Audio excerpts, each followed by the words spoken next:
So this is environment. Environment, biodegradable waste and non-biodegradable waste. So here is the difference. किसी को कुछ भी doubt है वो पूछ सकता है, अदरवाइज नंदिका स्लोली पूरा रीड कर दी जाएगी.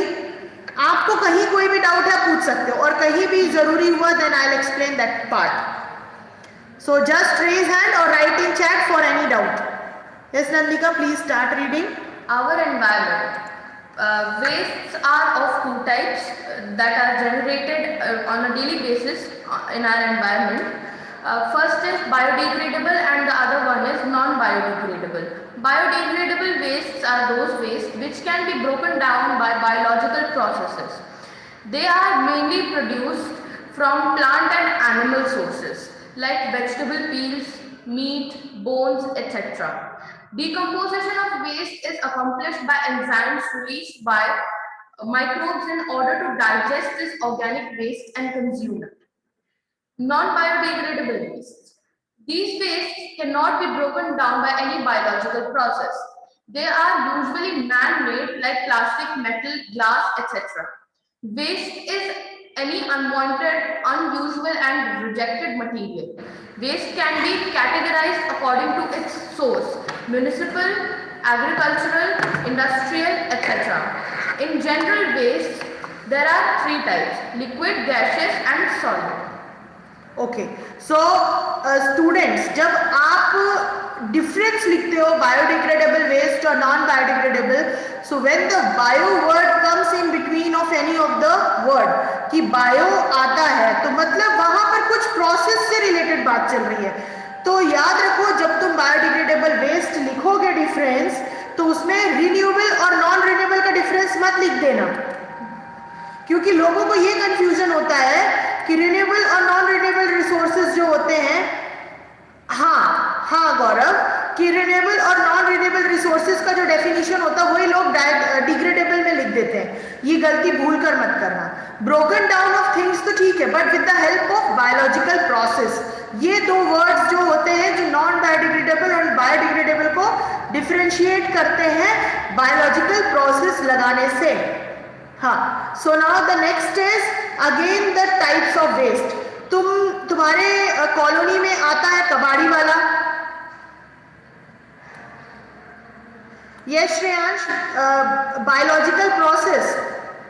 श्रेयांश अनम्यूट बेटा, अपने आप को अनम्यूट करिए. Yes Shreyansh. No ma'am, only I have said that biological process. Okay, good. तो ये biological process, yes very good.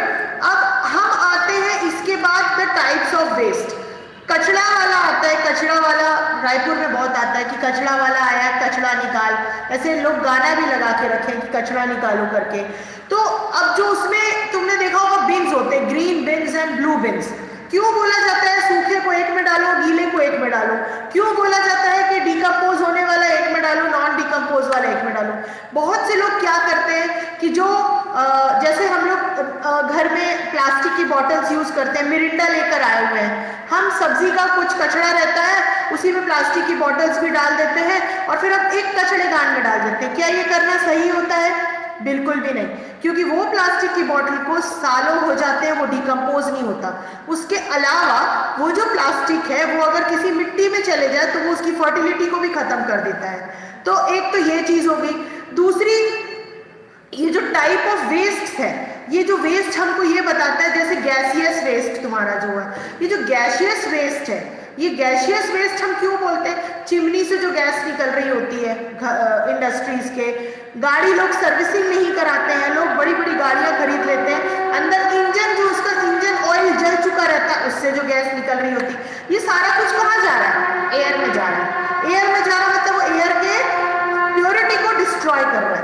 Same वैसे ही लिक्विड के साथ में. उत्तराखंड में तुम देख लो बहुत सी मेडिसिन की फैक्ट्रीज हैं, अहमदाबाद में मेडिसिन की फैक्ट्रीज हैं, मुंबई में मेडिसिन की फैक्ट्रीज हैं, फिर इधर तुमको हरियाणा तरफ जाओगे वहाँ मेडिसिन की फैक्ट्रीज है. किसी भी दवाई की स्ट्रिप को उठा लो तुम, उसके पीछे इन सारे स्टेट्स के नाम लिखे होते हैं. अब वो जो मेडिसिन बन रही है, उन मेडिसिन का जो वेस्ट प्रोडक्ट निकल रहा है इंडस्ट्रीज से, अब यमुना गंगा एक्शन प्लान मोदी जी लेकर आए, इसके पहले तो कोई एक्शन प्लान नहीं था, तो ये सारा कुछ कहाँ चला जाता था, सारा कुछ ड्रेन होके नदी में चला जाता था।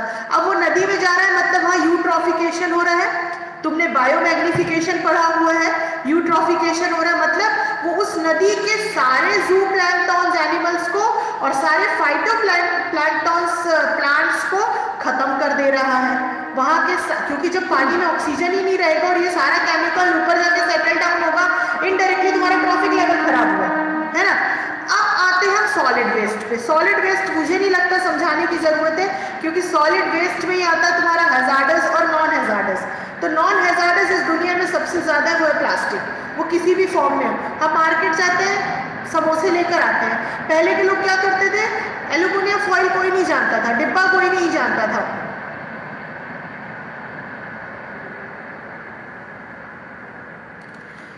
तो वो लोग क्या करते थे, जो समोसे होते थे वो क्या करते थे, पॉलिथीन में डाल के देते थे। तुमने कभी पॉलिथीन को जला के देखा है? वो पॉलिथीन ऐसा होता है कि अगर मान लो उस पॉलिथीन को तुम अपनी स्किन में गिरा दो ना, तुम्हारा वो छेद करके नीचे से गिर जाए। कभी भी भगवान न करे तुम लोग कभी भी ऐसा करो, लेकिन मैं तुमको बता रही हूं कि तुम पॉलिथीन्स को अगर जब भी कभी जलाओगे, उसका एक ड्रॉप भी अगर जमीन में गिरता है, तुम देखना उस पॉलिथीन के सूखने के बाद वो जमीन कैसी हो जाती है। तो सेम ऐसे ही होता है जब हम पॉलिथीन को गरम गरम खाना उसमें भरते हैं। पहले क्या होता था, लोग जब कहीं ढाबे में खाना खाने जाते थे तो सब्जी गरम गरम पॉलिथीन में भर देते थे। वो गरम चीजों का उस पॉलिथीन पे क्या रिएक्शन होता है और उसके बाद जो केमिकल निकलता है, वो केमिकल तुम खाते हो, that leads to the different types of cancer. एक कैंसर नहीं होता उससे। फिर हम ये बोलते हैं हमने तो कभी शराब नहीं पी, हमने तो कभी सिगरेट नहीं पिया, हमने तो कभी तंबाकू नहीं खाया, तो हमें कैंसर कैसे हो गया? ये हमारी लाइफस्टाइल, हमारी रोजमर्रा के जीवन की वजह से ये होता है।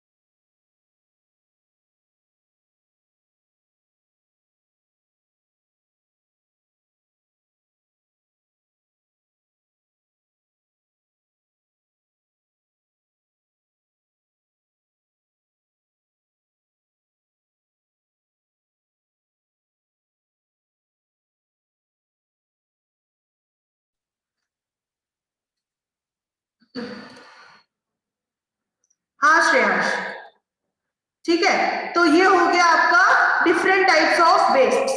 Now the management of solid waste.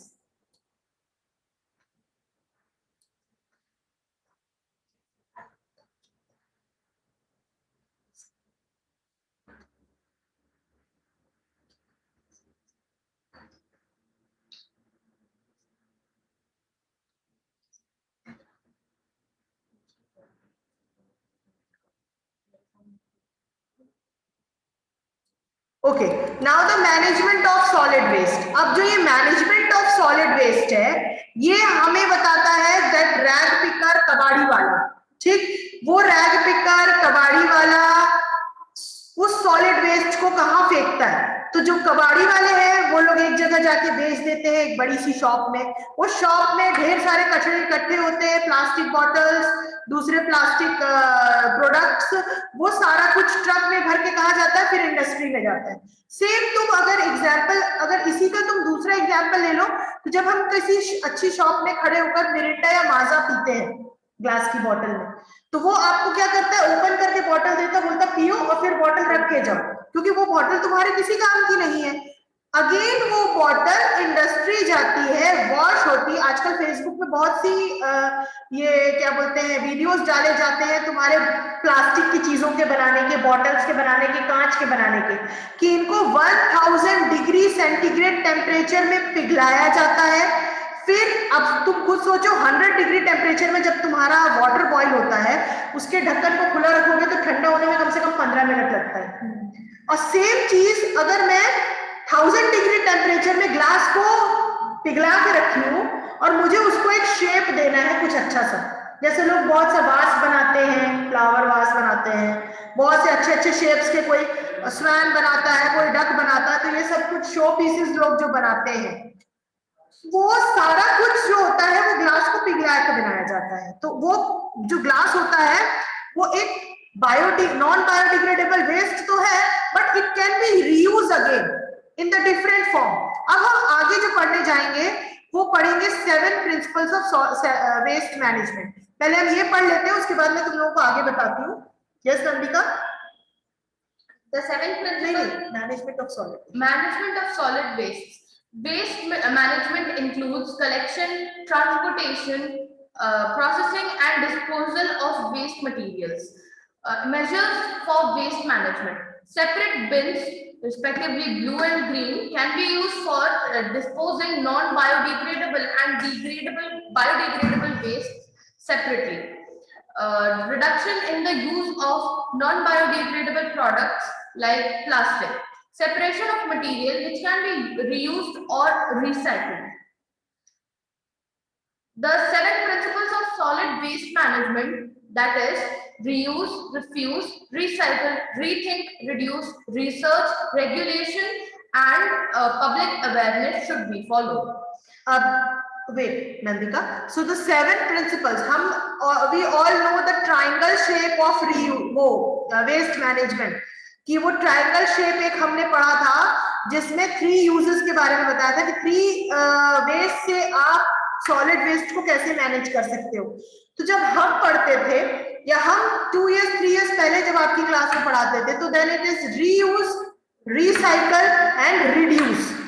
अब वो आ गया है 7 प्रिंसिपल्स में, क्योंकि कचरा इतना ज्यादा हो चुका है हमारे चारों तरफ और अवेयरनेस कम है। तो रीयूज, रिफ्यूज जो आपको प्लास्टिक बैग दे रहा है मना कर दो, खुद का जूट बैग लेके जाओ, पेपर बैग हो। रिसाइकल, रीथिंक, बार बार सोचो कि इसका कॉन्सिक्वेंस क्या हो रहा है।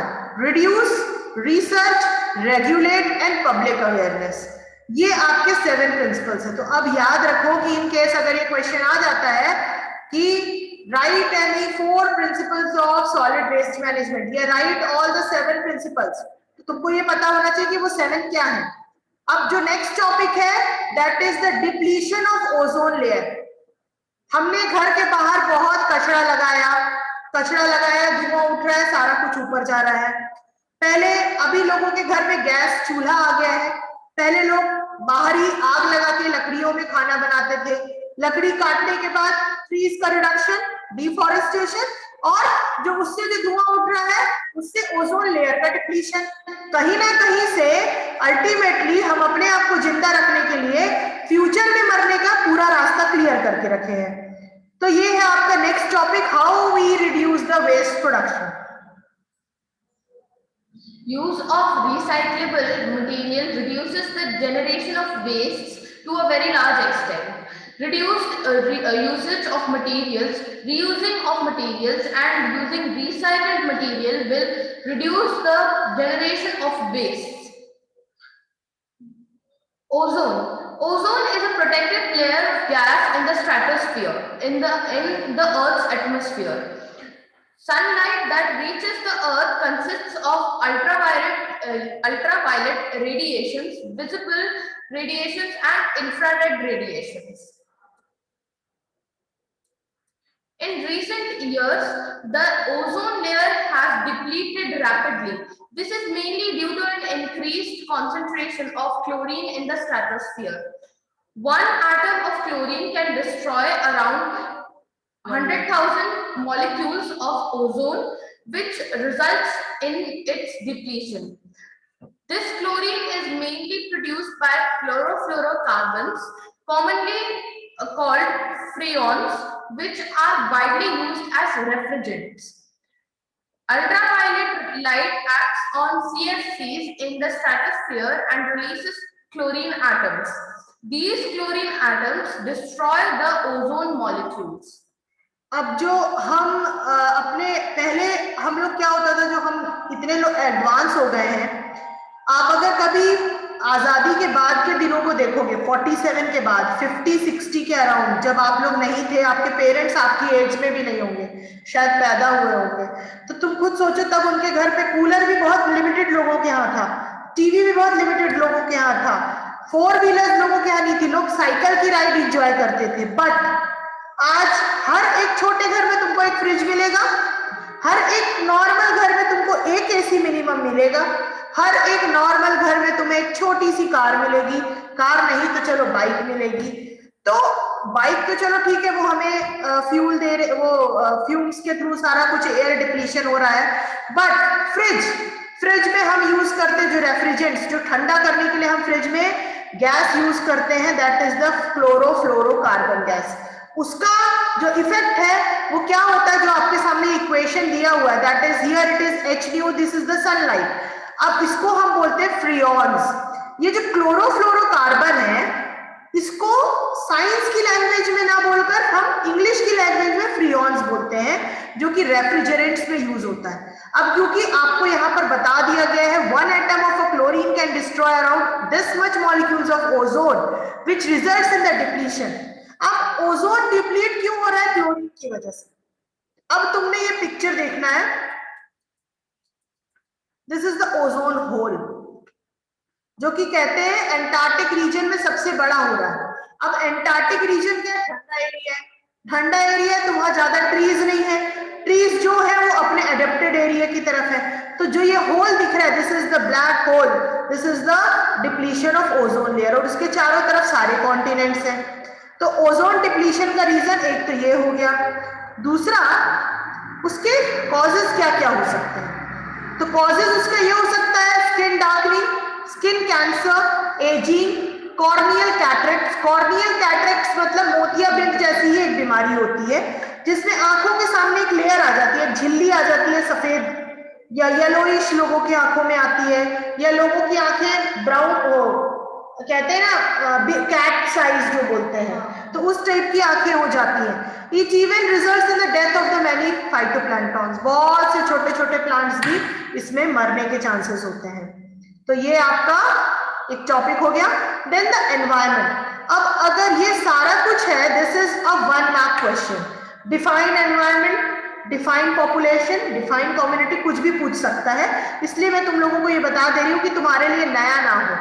So environment, this is the contribution of both living and non-living, या बायोटिक और एबायोटिक फैक्टर, दोनों के बीच का जो मिलकर जो चलने वाला जो सब्स्टिट्यूशन रहता है, that is the environment. Organism में आते हैं तो ऑर्गेनिज्म जो होता है वो सिंगल सेलुलर भी होता है, मल्टी सेलुलर भी होता है। सिंगुलर सेलुलर में आपने कुछ भी लिख देना है, अमीबा, पैरामीशियम लिख दो आप। मल्टी सेलुलर में हम खुद स्वयं हो गए, we human beings. Same population. अब हम सारे जितने भी हैं, हमारी जो पॉपुलेशन है, मान लो छत्तीसगढ़ की जो पॉपुलेशन पूरी है, ये बोले हम इनको छत्तीसगढ़ के सारे लोगों को लेकर चले जाएं और अफ्रीका के सहारा डेजर्ट में फेंक दें, तो क्या हम वहां सर्वाइव कर पाएंगे? या फिर अमेज़न रेन फॉरेस्ट, जो सबसे बड़ा रेन फॉरेस्ट है, वहां पर तुमको जानवरों के बीच में छोड़ दें कि जाओ अपने आप को खुद बचाओ, क्या हम बच पाएंगे? नहीं। तो पॉपुलेशन एक एरिया जो कवर करता है, दैट इज द पॉपुलेशन, जहां पर लोग सरवाइव करते हैं और अपने आप को उसी अकॉर्डिंग डाल लेते हैं। कम्युनिटी, कम्युनिटी मतलब अब मैं अपनी अगर एग्जांपल दूं तो मैं ह्यूमन बीइंग हूं, अगर ह्यूमन बीइंग हूं तो मैं ह्यूमन बीइंग के साथ रहूंगी। मुझे अगर कल को शेर के पिंजरे में डाल देंगे तो मैं सरवाइव कर पाऊंगी? नहीं। Ecosystem again biotic and abiotic, और बायोस्फीयर हमारा टोटल इकोसिस्टम हम जिनके साथ में शेयर करते हैं। आप एक चीज याद रखो, बायोस्फीयर का मतलब ये अल्टीमेटली बताया जाता है कि बायोस्फीयर में हम सनलाइट भी शेयर करते हैं, हम कॉमन लैंड भी शेयर करते हैं, पानी भी शेयर करते हैं, तो हम एबायोटिक के साथ सब चीज शेयर करते हैं। सेम लैंड हम भी शेयर कर रहे हैं, सेम लैंड उन लोग भी शेयर कर रहे हैं, और सारे एनिमल्स भी शेयर कर रहे हैं। तो ये हो गया बायोस्फीयर। अब इसमें एक बार नंदी का पूरा रीड कर ले तो क्लियर हो जाए आप लोगों को। Environment, natural surroundings and external conditions of an organism which include all living and non-living factors that affect the organism. An organism is the basic unit of an ecological hierarchy It can be unicellular such as amoeba and paramecium, or multicellular such as humans. Population. A group of individuals of the same species inhabiting a given geographical area at a particular time and functioning as a unit. Community includes all individuals of different species living within a certain geographical area. Ecosystem. It includes both living and non-living components of an area. Biosphere. The sum of total of all ecosystems and their interactions is known as a biosphere. Components of an ecosystem. Biotic and abiotic factors are two factors which we have learned. So first, abiotic factors. Non-living components like light, temperature, water, etc. are known as abiotic. Biotic, on the other hand, are all the living organisms such as plants, humans, animals, etc. Autotrophs or producers. Now, auto here means self, troph means producer. So, an organism that produces food for itself is known as an autotroph, and they are also known as producers. Organisms that can manufacture their own food from inorganic raw materials are known as producers. Heterotrophs. Hetero means other, and troph means nutrition or to make food. So, heterotrophs are organisms that cannot synthesize their own food and are dependent on other organisms for their food requirements. Mostly, heterotrophs are dependent on other heterotrophs or autotrophs, such as plants. Herbivores are primary consumers. Herbivores are those animals or organisms which only feed onto plants, such as deer, horse, cows, sheep, etc. They are also known as primary consumers because they consume the primary source of living, that is plants.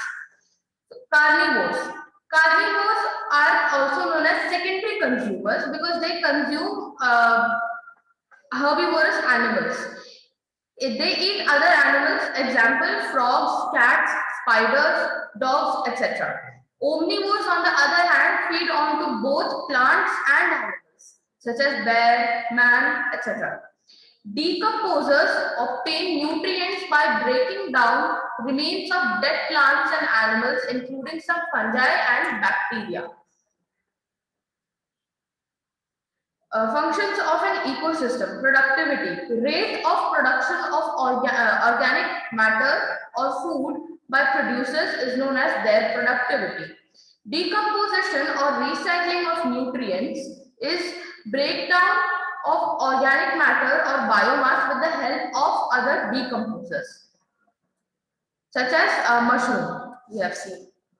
Now, very important topic and the last topic, energy flow through an ecosystem. ये मैंने आप लोगों को पढ़ाया हुआ है. And the important topic means all the trophic levels, 10% law, ये सारा कुछ. Yes, Nandika, please read. Energy flow through an ecosystem. We have learned that in an ecosystem, there are two components, mainly biotic and abiotic components. Now, there is a flow of energy between these components in the ecosystem. So, first, we need to learn about the trophic level. Trophic level is the level of species in an ecosystem on the basis of source of nutrition. So, trophic level is an hierarchy of organisms which is done on the basis of the source of nutrition or food which they obtain. As said before, plants are the primary source of food for almost all living organisms, and the consumers which consume the plants or the producers are known as primary consumers, and so on. The chain continues. Producers from the first trophic level, they manufacture food in trophic levels and are connected through food chains.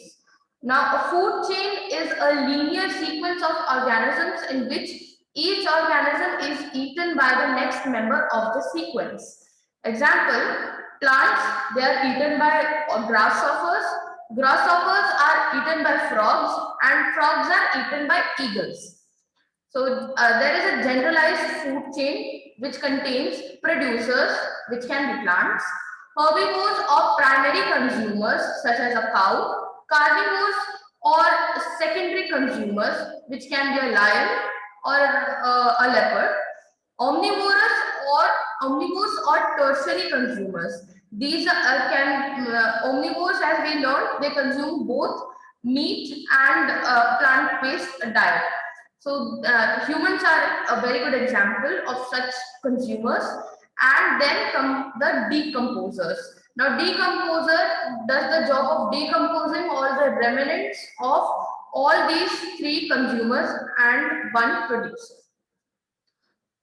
A food web means that interconnected network of food chains. So this is a food chain that we just saw above, and a food web is interconnected. So it is a web, like a spider's web. Now there is 10% law of energy transfer. Only 10% energy is transferred from a lower trophic level to a higher trophic level, which means that energy keeps on decreasing as one moves up the trophic levels. So as we saw that there are only 4 trophic levels. Now for example, if in and 1% of sun's energy is consumed by all plants. So a plant has gained 10,000 joules of energy, and now that plant is eaten by a grasshopper. So the grasshopper will gain 1,000 joules of energy, and then the grasshopper is eaten by a frog. So the frog will gain 100 joules of energy. So it will keep decreasing, and that's why we do not have more than 4 trophic levels. Because if we have more than 4 trophic levels, energy will not be there. No energy will be there. Till the time it comes to the 4th trophic level, to the decomposers, the energy is completely gone. It is completely exhausted. The graphical representation of energy exchange in the ecosystem is known as a pyramid of energy exchange. Since so little energy is available for the next trophic levels of consumers, food chains generally consist of 3 or 4 trophic levels only. Now we come to biomagnification. Increase in the concentration of pollutants or harmful chemicals with each step in the food chain is known as biomagnification. This is found mostly, the most concentration of biomagnification can be seen on the 4th trophic level, because if we take the example of any agricultural crop, they are loaded with pesticides and other chemicals, which is later consumed by secondary consumers, and then those secondary consumers are consumed by tertiary and quaternary consumers. So for example, that crop is eaten by a sheep, and that sheep is eaten by a dog or a lion, and that lion is supposed now dead. So the decomposer, the vulture, which eats the remnants of the lion's body, that will also have that chemicals transferred to its body. So and these chemicals keep transferring, and it is mostly found in human bodies and decomposers or the soil. Okay, so thank you so much Nandika. किसी को कोई doubt है इतने में तो पूछ सकता है. Actually Nandika, she has explained very nicely with the example. whatever example was not given in this paras, but still she had tried her level best to explain the topic. किसी को कुछ पूछना है? Is that clear to everyone? Just write in chat, bhai.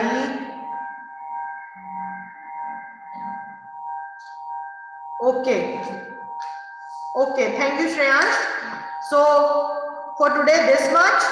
Tomorrow we'll start the questions based on this. Harshit, blank message. Write something in that message.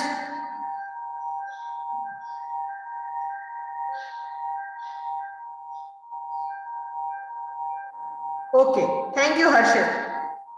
Bye. Have a great day.